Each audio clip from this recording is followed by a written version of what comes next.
Wemberly Worried by Kevin Hanks.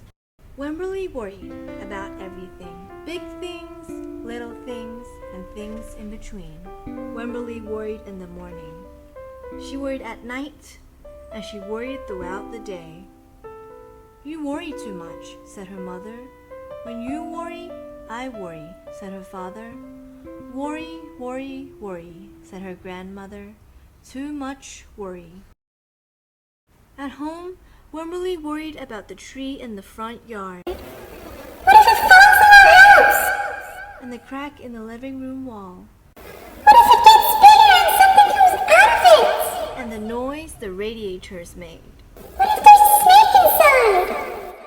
At the playground, Wemberly worried about the chains on the swings, and the bolts on the slide, and the bars on the jungle gym.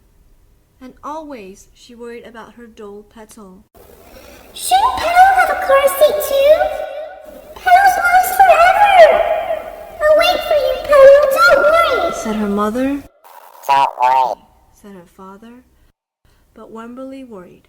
She worried and worried and worried. When Wemberly was especially worried, she rubbed Petal's ears. Wemberly worried that if she didn't stop worrying, Petal would have no ears left at all. On her birthday, Wemberly worried that no one would come to her party. "See?" said her mother. "There was nothing to worry about."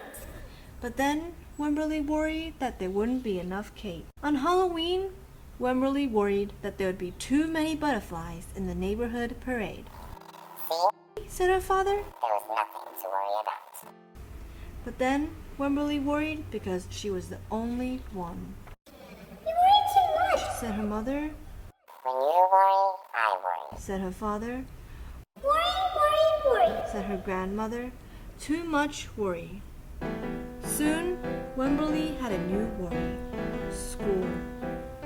Wemberly worried about the start of school more than anything she had ever worried about before.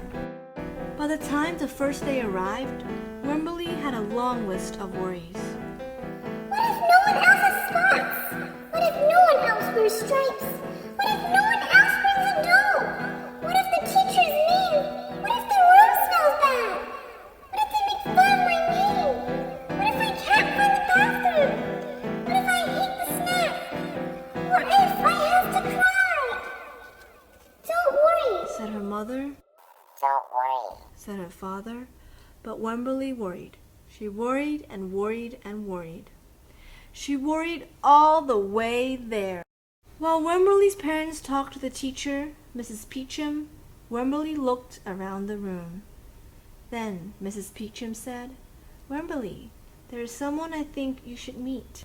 Her name was Jewel. She was standing by herself. She was wearing stripes. She was holding a doll. At first, Wemberly and Jewel just peeked at each other. "This is Petal," said Wemberly. "This is Niblet," said Jewel. Petal waved. Niblet waved back. "Hi," said Petal. "Hi," said Niblet. "I rub her ears," said Wemberly. "I rub her nose," said Jewel. Throughout the morning, Wemberly and Jewel sat side by side and played together whenever they could. Petal and Niblet sat side by side too.